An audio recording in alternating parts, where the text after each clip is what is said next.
अभी हम पढ़ने जा रहे हैं अबाउट गायनेक सीरीज़। तो फिर देखो हमारे जो सपोर्ट्स ऑफ यूट्रस होते हैं ना, उसमें हमारे लिगामेंट्स होते हैं आगे की तरफ, पीछे की तरफ एंड साइड में। आगे की तरफ कौन सा, प्यूबो सर्वाइकल, पीछे की तरफ यूट्रोसैक्रल एंड साइड में कार्डिनल, मैकेंडोट इसी को बोलते हैं, ट्रांसवर्स भी इसी को बोलते हैं।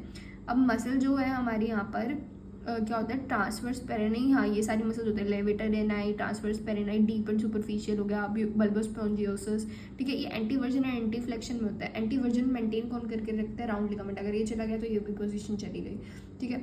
अब और फिर उसके बाद आता है हमारे डी लाइन से। अब ये हमारे स्पोर्ट्स ऑफ यूट्रस थे, अब हम वेजाइना के सपोर्ट्स को देखते हैं। अब वेजाइना को हमने 3 पार्ट्स में डिवाइड कर लिया। तो सबसे ऊपर क्या हो सकता है, एंटीरोसील, बीच में रेक्टोसील एंड सिस्टोसील, बस इमेजिन करो structure and you will get it. And फिर होता है हमारा यूरेथ्रोस्टील, ठीक है। फिर उसके बाद आएगा हमारा अपर 1/3 में यूट्रोसेक्रल लिगामेंट जो होता है, जिसको हम यहाँ पर कार्डिनल लिगामेंट बोलते हैं, ये मेन है, वहाँ पर वो मेन था, यहाँ पर ये मेन है, ठीक है। एंड जो मिडल होता है ना, उसको हमारा होता है आर्कस टेंडनस फेशिया, एंड लास्ट वाला पेरिनियस बॉडी। तो हमारा फर्स्ट स्टेप जो प्रोलैप्स में होता है, एक पोपक्यू क्लासिफिकेशन होती है फॉर प्रोलैप्स। तो सबसे पहले रेट्रोवर्जन होगा। एंटीवर्जन कौन करवा रहा था, हमारा राउंड लिगामेंट, वो चला गया, रेट्रोवर्जन हो गया। अब फिक्स्ड रेट्रोवर्जन बोले तो एंडोमेट्रियोसिस होता है, ठीक है। एंडोमेट्राइटिस कुछ नहीं होता, वो तो इन्फ्लेमेशन होता है, उसके बारे में पढ़ते भी नहीं है। एंडोमेट्रियोसिस होता है, ये ध्यान रखना। फिर प्रिवेंशन ऑफ रेट्रोवर्जन कौन करवाएगा, वो हमारा करवाएगा यूट्रोसेक्रल, ठीक है। ब्रॉड लिगामेंट कोई सपोर्ट नहीं देता, हमने पढ़ लिया, ठीक है।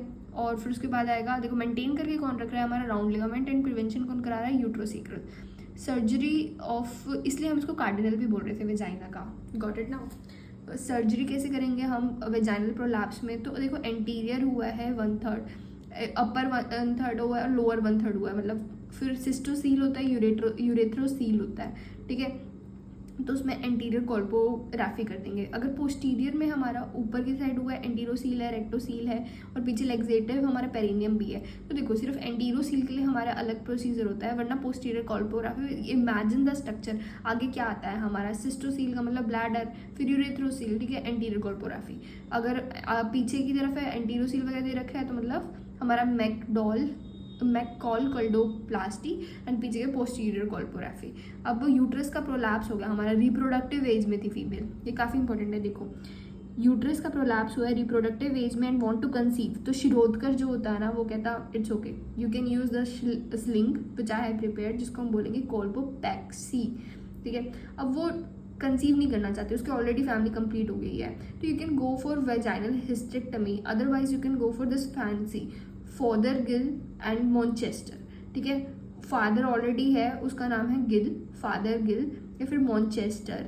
तो इसमें हम सर्वाइकल का एम्पुटेशन कर देते हैं, साथ में हम प्लाइकेट कर देंगे कार्डिनल लिगामेंट, मतलब सील देंगे हम कार्डिनल लिगामेंट को, मतलब यूट्रोसेक्रल को, ठीक है। That is our Fothergill. Shirodkar कहता है it's okay, you want to get pregnant, then Shirodkar will make it pregnant by adding the sling, कोल्पोपेक्सी।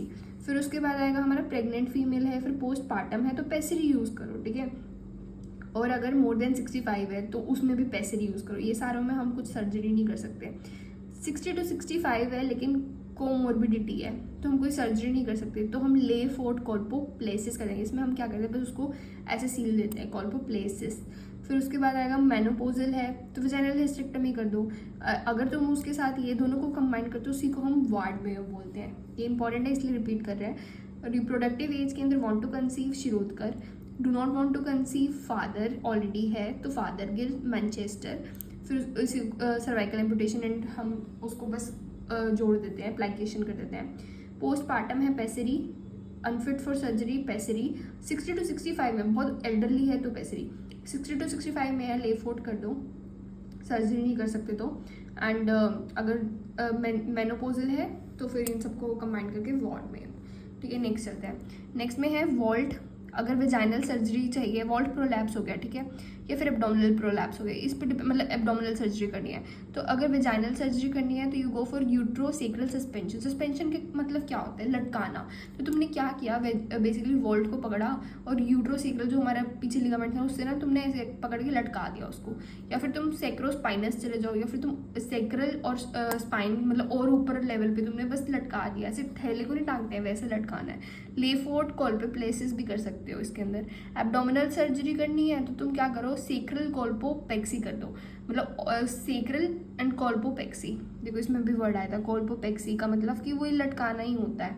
लेकिन एक ट्रिक हो सकती है इसके अंदर, वो कोल्पो सस्पेंशन बोले ना, उसका मतलब क्या है, कोल्पो का मतलब तुम वेजाइना से कुछ लटका रहे हो, वोल्ट को वेजाइना से क्यों लटकाओगे, मतलब काफ़ी हाई यील्ड बात है लेकिन कंफ्यूजिंग है, अभी इसको हटाते हैं, ठीक है। स्ट्रेस यूरिनरी इनकॉन्टिनेंस का मतलब क्या है, वो हंसते हुए खांसते हुए सारा टाइम ड्रिबलिंग हो रही है ऑफ यूरिन। तो हम उसमें क्या करेंगे, पहली बात तो हम TOF करते हैं, दैट इज ट्रांस ऑब्ट्यूरेटेड टेप कर देंगे, ट्रांस फ्री वेजाइनल से बेटर है, इसको हम मिडयूरेथ्रल टेप भी बोलते हैं। एंड इसमें बोलते हैं हम करने बेस्ट क्या होता है, बर्श कोल्पो सस्पेंशन, इसमें हम वेजाइना से लटका देते हैं ब्लैडर को, ठीक है, ताकि वो बार बार मतलब यूरेथ्रा को ताकि बार बार लीक ना करे, that is for stress urinary. बाकी सस्पेंशन सारे वॉल्ट प्रोलैप्स के लिए होते हैं, ठीक है।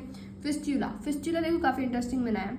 यूरेट्रोवेजाइनल मतलब क्या है, यूरेटर और वेजाइना के बीच में फिस्टुला बन गया, तो क्या होना चाहिए, देखो यूरेटर के अंदर तो यूरिन कंटिन्यूसली आता है ना, उसके बाद हम ब्लैडर के अंदर से बाहर भेजे ना भेजे यूरेथ्रा में, वो तो हमारी चॉइस है, वॉलंटरी इन्वॉल्वमेंट होना चाहिए आइडियलिस्टिक। तो अगर यूरेटर वेजाइना फिस्टुला है तो अगर हम पहले ये देखते, फिर वेसाइको वेजाइनल में क्या हुआ कि ब्लैडर एंड वेजाइनल के बीच में बन गया, एंड यूरेथ्रो वेजाइनल फिस्टुला में क्या हुआ, यूरेथ्रा जो है और उस वेजाइना के बीच में पासेज हो गई, ठीक है। तो अब देखो हमने क्या किया, ब्लैडर का काउंटर होगा किसमें नहीं होगा, इसको समझना है।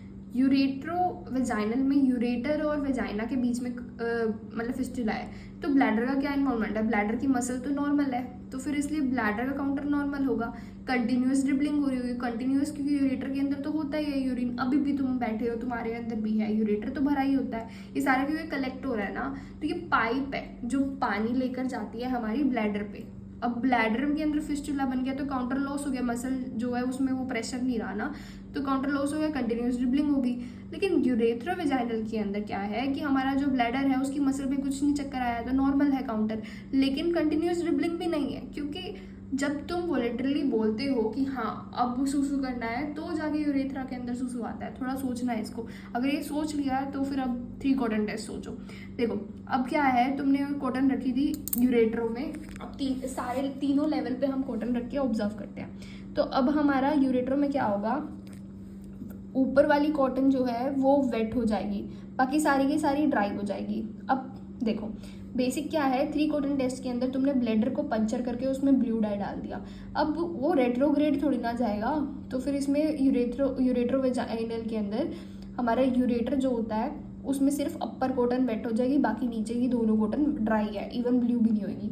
फिर वेसाइको वेजाइनल में क्या हुआ, ब्लेडर में तो तुमने डाई डाला था तो उसके अंदर फिस्टुला है, तो ऊपर वाली एंड उसकी नीचे वाली, ठीक है, दोनों के दोनों हमारी वेट वो ब्लू हो जाएंगी, वेट एंड ब्लू हो जाएंगी, एंड अपर वाली ड्राई रह जाएगी।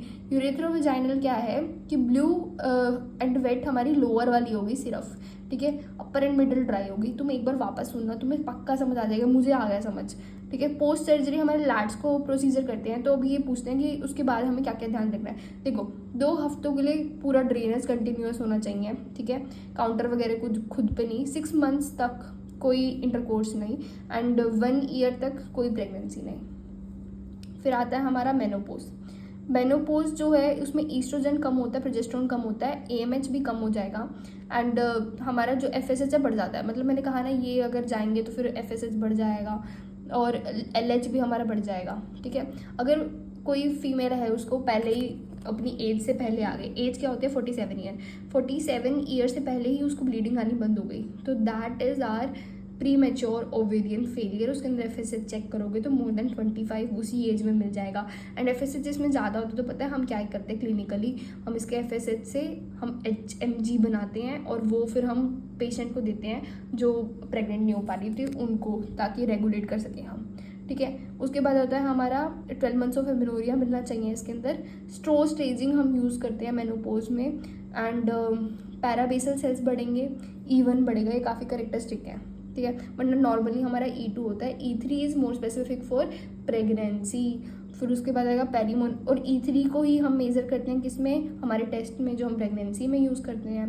पेरीमेनोपोजल के अंदर क्या होता है कि साइकिल लेंथ ना पहले बढ़ने लग जाएगी, हॉट फ्लैशेस आने लग जाएंगे, ऑस्टियोपोरोसिस हो जाएगा, सेनाइल वेजाइनाइटिस आ जाएगा, कार्डियक डिसीज़ हो सकती है, ठीक है। डायग्नोसिस कैसे करेंगे हम, FSH को चेक करेंगे, बाकी सब कुछ कम मिलेगा, LH बढ़ा हुआ मिलेगा। हॉट फ्लैशेज हो सकते हैं, आप उसकी ट्रीटमेंट क्या करेंगे, हम HRT दे देते हैं, हार्मोन रिप्लेसमेंट कर देते हैं, SSRI वगैरह सपोर्टिव होता है। बाकी उसमें हम क्या कर सकते हैं, सर्म ना बहुत अलग अलग नाम है इसके, हर एक सर्म ना अलग अलग जगह पे अलग अलग यूज़ कर सकते हैं। जैसे देखो यहाँ पे बेजोडोक्सिफिन है, ईस्ट्रोजन दे सकते हो तुम, गाबापेंटिन, क्लोनिडिन वगैरह दे सकते हो, लेकिन रिलॉक्सिफिन नहीं दे सकते, उल्टा वो ज़्यादा फ्लशेस करेगा, ये याद रखना है। ओस्टियोपोरोसिस के अंदर बिस्फॉस्फोनेट दो तुम, ठीक है, रिलॉक्सिफिन इसमें यूज़ हो सकता है बट उसमें नहीं यूज़ होगा।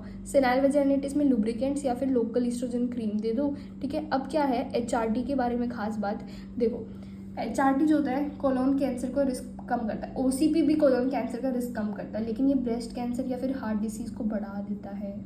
दैट्स ऑल, बाकी नेक्स्ट वीडियो में। Thank you.